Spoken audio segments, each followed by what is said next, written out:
بليتي تو يروي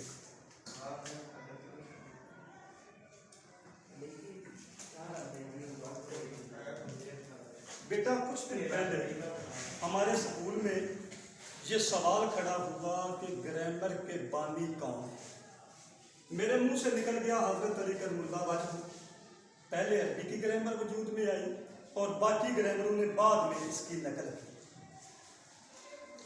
کچھ دنوں کے بعد فلک شیر صاحب بھٹی نے بتایا کہ جو گرامر کے بانی ہے ولیم بلیک ہے۔ میں نے اس لفظ پر تحقیق کیا۔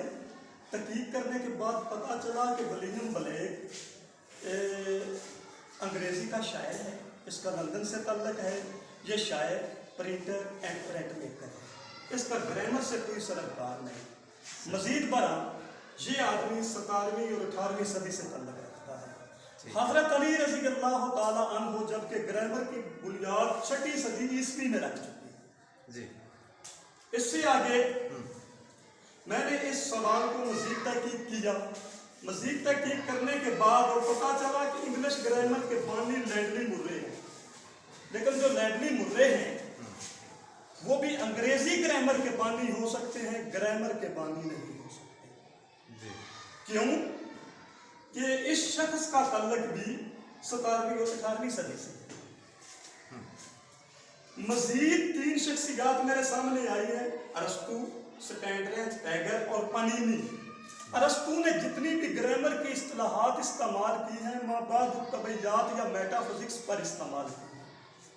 انہوں نے یہ اصطلاحات گرامر پر استعمال نہیں کی ہیں، چونکہ مابعد الطبیعیات نہ تو گرامر ہے، نہ اس کا کوئی گرامر کے سکوپ سے تعلق ہے اور نہ ہی وہ کوئی گرامر کا باب ہے، لہذا ارسطو بھی اس کا بانی نہیں ہو سکتا۔ سٹینڈ ٹیگر کا پتہ کیا تو یہ سنسکرت گرامر کے بانی ہے اور اس کا تعلق بھی 18ویں 19ویں صدی سے ہے۔ سنسکرت، ہاں سنسکرت۔ اور جو پانینی ہے، پانینی گرامر کا بیٹا ایک مخصوص پیرا کار ہے۔ اسم، فعل، حرف، فعل، فاعل، مفعول۔ یہ جو دائرہ کار ہے اس پر پانینی کا کوئی کام نہیں ملا ہے۔ اس کو ہم گرامر کے بانی کیسے کہیں؟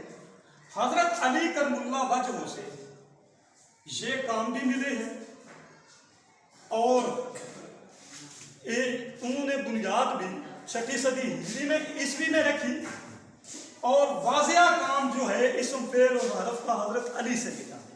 اور پھر یہ چیز بھی ملی ہے کہ حضرت علی نے گرامر کو 2 حصوں میں تقسیم کیا، ایک کا نام صرف رکھا اور ایک کا نام ناب رکھا، لہذا سارے کا سارا کریڈٹ حضرت علی کرم اللہ وجہ کو جاتا ہے اور گرامر کے بانی حضرت علی کرم اللہ وجہ ہیں، ان میں سے کوئی بھی نہیں ہو سکتا۔ وما علینا الا البلاغ۔